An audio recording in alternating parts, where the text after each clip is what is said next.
Hello everyone, स्वागत है students आपका हमारे यूट्यूब चैनल में। तो नेक्स्ट टॉपिक हमारा रहेगा students harmonic function and harmonic conjugate. तो जिसने फर्स्ट लेक्चर नहीं देखा हो तो पहले जाके वो फर्स्ट लेक्चर देखे। फिर नेक्स्ट टॉपिक स्टार्ट कर रहे हैं हम हार्मोनिक फंक्शन। तो सबसे पहले हार्मोनिक फंक्शन क्या होता है वो देख लेते हैं।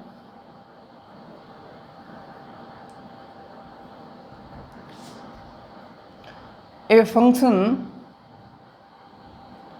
u of two variable of two variables x and y is harmonic if it satisfies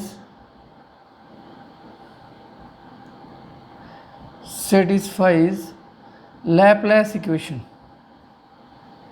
Laplace equation means Laplace equation जो होती है हमारी रहेगी डेल स्क्वेयर। अगर आप u फंक्शन ले रहे हो तो वो क्या आना चाहिए, जीरो। अब डेल यहाँ पे क्या है, डेल ऑपरेटर होता है हमारा del upon del X I cap del upon del Y J cap. ठीक है, टू वेरिएबल्स के अंदर बात करें तो एक वेक्टर होता है डेल। तो डेल की डॉट प्रोडक्ट डेल के साथ लेते हो एक वेक्टर रिप्रेजेंट करता है ये। तो इसके बाद में ये आता है आपका del square del x square plus del square del y square. इसको आप लैपलेस ऑपरेटर बोलते हो।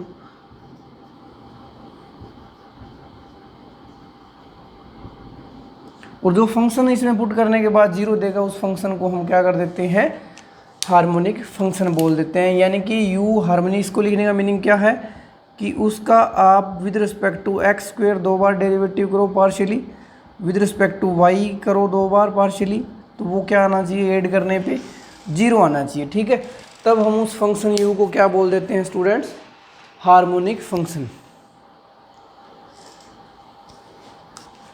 फिर बात करते हैं हार्मोनिक कंजुगेट की। ठीक है,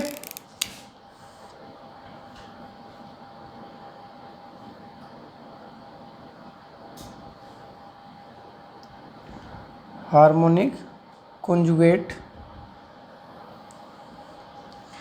तो सबसे पहले तो मान लेते हैं कि let g and h be two functions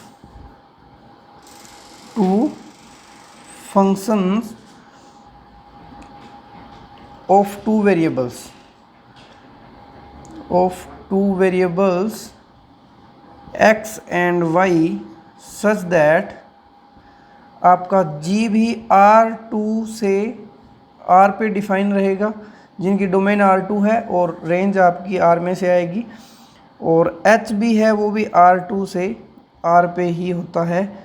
तो इस तरह के ये दो फंक्शंस होते हैं, इनको हम हार्मोनिक कंजुगेट कब बोलेंगे। सबसे पहले तो g and h both are harmonic. पहले तो क्या होने चाहिए, वो हार्मोनिक होने चाहिए। ठीक है, फिर दूसरी बात कि g और h के अंदर CR इक्वेशन सेटिस्फाई होनी चाहिए। मीन्स अगर आप बोल रहे हो, ये दो फंक्शन बोल रहे हो, then g is harmonic conjugate of h। If पहली कंडीशन ये, दूसरी कंडीशन क्या होगी, अगर आप बोल रहे हो g is harmonic conjugate of h, तो आप लिखोगे जो हमने u और v के अंदर फंक्शन जब एनालिटिक हुआ तो वहाँ पे CR इक्वेशंस देखी थी, तो वो सेटिस्फाई करेगी। तो hx किसके बराबर आना चाहिए, g ऑफ y के, और hy किसके बराबर आना चाहिए, माइनस g ऑफ x के। तब हम बोलते हैं कि g h के लिए क्या है, हार्मोनिक कंजुगेट का काम आपका करेगा वहाँ पे। ठीक है, नेक्स्ट स्टूडेंट हम एक रिजल्ट करते हैं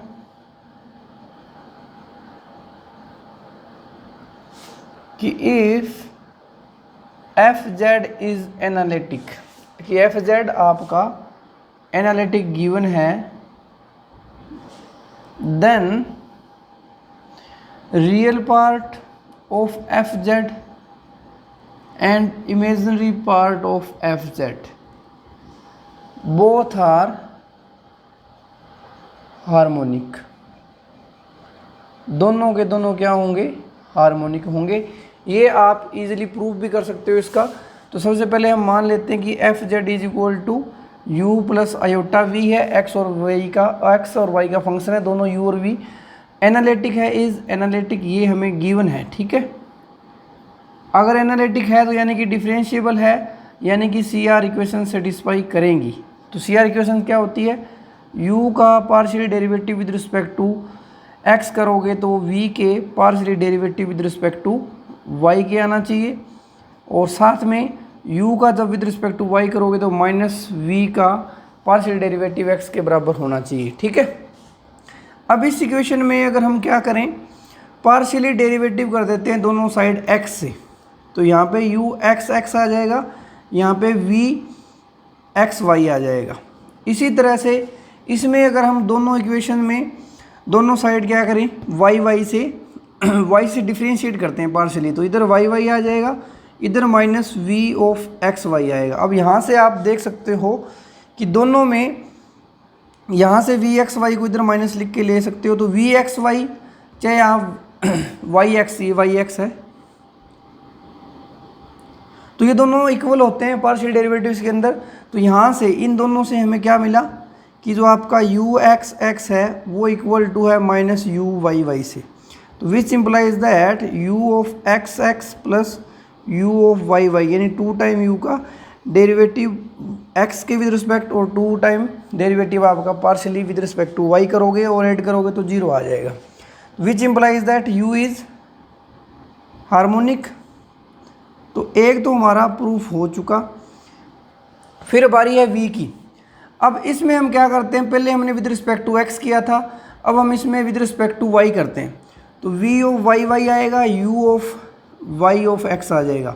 इसी तरह इसमें दोनों साइड x से करोगे तो माइनस v ऑफ x और ये u ऑफ x y आ जाएगा। अब u ऑफ x y और y x दोनों बराबर होते हैं, तो यहाँ से हमें मिलेगा कि v y is equal to minus v of x। तो यहाँ से हमें मिल गया कि v का partial derivative with respect to x 2 time और प्लस v का 2 time partial derivative with respect to y, उन दोनों का सम क्या आ गया, 0। तो which implies that v is also harmonic, ठीक है। तो ये रिजल्ट आपने ध्यान रखना है कि अगर आपको एफ जेड एनालिटिक गिवन है तो उसका रियल पार्ट और इमेजिनरी पार्ट दोनों क्या होते हैं, हार्मोनिक होंगे, ठीक है।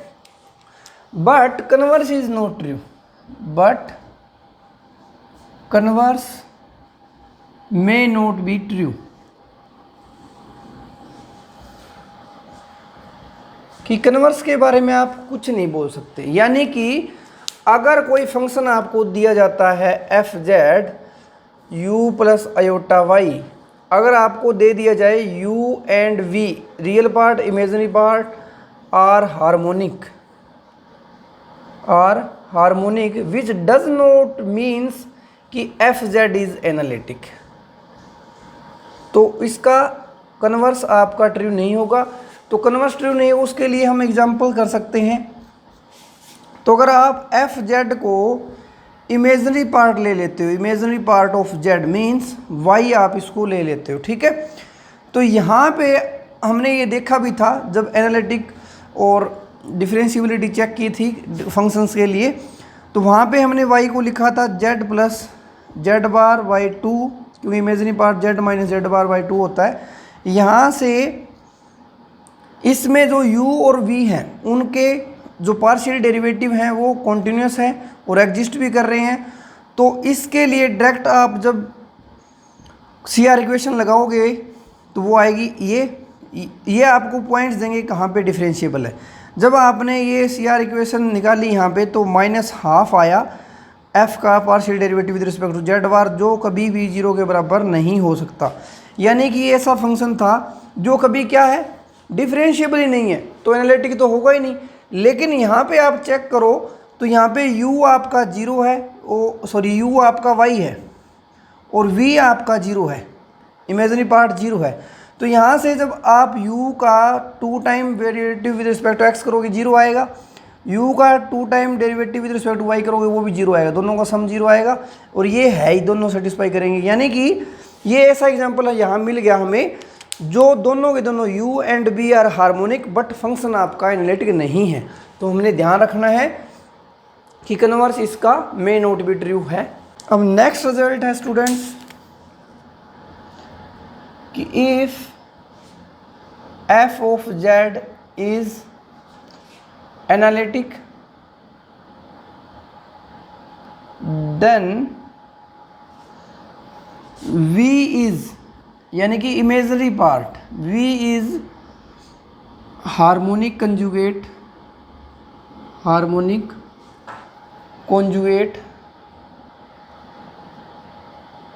ऑफ u होगा। ठीक है, if f z is analytic then v is harmonic conjugate and converse also true हो जाएगा आपका कि v is harmonic conjugate of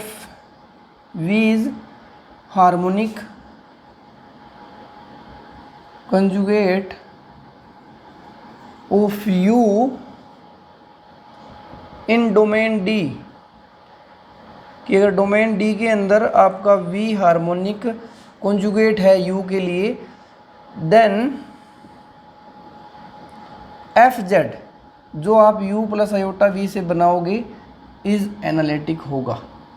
इसमें if and only fee condition आपकी आ जाती है, लेकिन डोमेन के अंदर जिसके अंदर हार्मोनिक कंजुगेट होगा उसी डोमेन के अंदर आप उसको एनालिटिक बोल सकते हो। ठीक है, और यहाँ पे एनालिटिक है तो हार्मोनिक कंजुगेट हो जाता है। तो ये तो हमारा प्रूफ हो ही चुका है, क्योंकि हार्मोनिक कंजुगेट का मतलब क्या होता है कि दो फंक्शंस पहले क्या होने चाहिए हार्मोनिक। तो हमने देख लिया कि जब फंक्शन एनालिटिक है तो u और b रियल और इमेजिनरी पार्ट दोनों हार्मोनिक होते हैं। साथ में यहाँ पे जब एनालिटिक है तो CR इक्वेशन क्या होती है, u ऑफ x किसके बराबर आता है v ऑफ y, और u ऑफ y किसके बराबर आता है minus of v of x, ये आता है। तो यहाँ से तो हमें डेफिनेशन क्या है कि v इज हार्मोनिक कंजुगेट, ये प्रूफ हो गया, v इज हार्मोनिक कंजुगेट होगा। ठीक है, क्योंकि यहाँ पे CR इक्वेशन सेटिस्फाई हुई, यहीं से हमने प्रूफ किया था कि u और v आपके क्या होते हैं हार्मोनिक। ठीक है, तो ये आपने रिजल्ट ध्यान रखना है। अब इससे नेक्स्ट जो रिजल्ट है काफ़ी इंपॉर्टेंट है कि अगर एफ जेड एनालिटिक दिया जाए आपको, if f z is analytic ये दे दिया जाए, साथ में दे दिया जाए प्लस एक चीज़ और ऐड कर दी जाए इसमें कि u is harmonic conjugate, u is harmonic conjugate of v। ठीक है, then f z must be constant.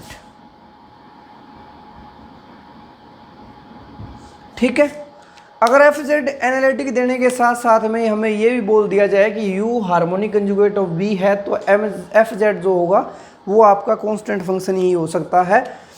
क्योंकि अगर हम एफ जेड इज एनालिटिक की बात करें तो हमने भी देखा है कि यहाँ से हमें क्या मिलता है कि v इज हार्मोनिक कॉन्जुगेट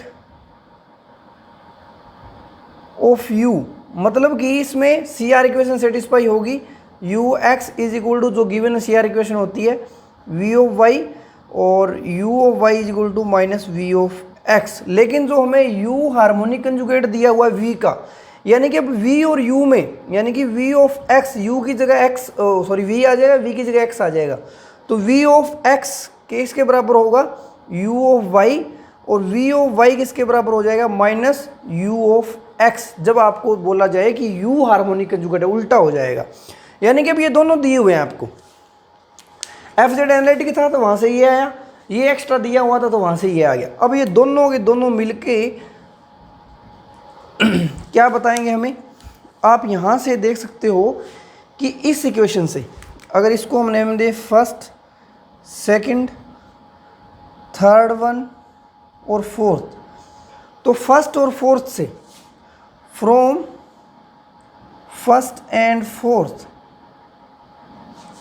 आपका u x is equal to minus u x, u x is equal to minus u x, यानी कि which implies that 2 of u x is equal to 0, यानी कि u x is equal to 0। U के अंदर x के with respect partial derivative 0 आ रहा है, तो इसके अंदर आपका x प्रेजेंट नहीं है, ठीक है। फिर अगर हम देखें इन दोनों से, थर्ड और सेकंड और थर्ड से, from second and third, which implies that कि u of y minus u of y is equal to u of y, यानी कि यू वाई आपका 0 आ गया। यानी एक तो आया u x is equal to 0, एक आया u y is equal to 0, यानी कि ना तो u के अंदर x आ रहा है ना y आ रहा है, यानी कि वो क्या है, कांस्टेंट है, u कांस्टेंट आ गया। फिर आपको फंक्शन एनालिटिक दिया हुआ है, यहाँ पुट कर दो, यू एक्स 0 आ रहा था तो वी वाई 0 आ जाएगा, जब यू वाई 0 आ रहा था तो वी एक्स भी 0 आ जाएगा। इस तरह से आप यहाँ से हमें क्या मिलेगा, u और v दोनों के दोनों कांस्टेंट मिलेंगे, u and v are constant. अगर u और v दोनों कांस्टेंट है तो एफ जेड क्या होता है, u प्लस आयोटा v होता है, ये भी क्या बन जाएगा, कांस्टेंट। तो आप इस तरह से प्रूफ कर सकते हो कि अगर एनालिटिक के साथ साथ आपको उल्टा दे दिया जाए कि u is harmonic conjugate of u है, तो एफ जेड आपका पक्का क्या होगा, कांस्टेंट। तो ये कुछ रिजल्ट्स थे हार्मोनिक फंक्शन और हार्मोनिक कंजुगेट से, ठीक है।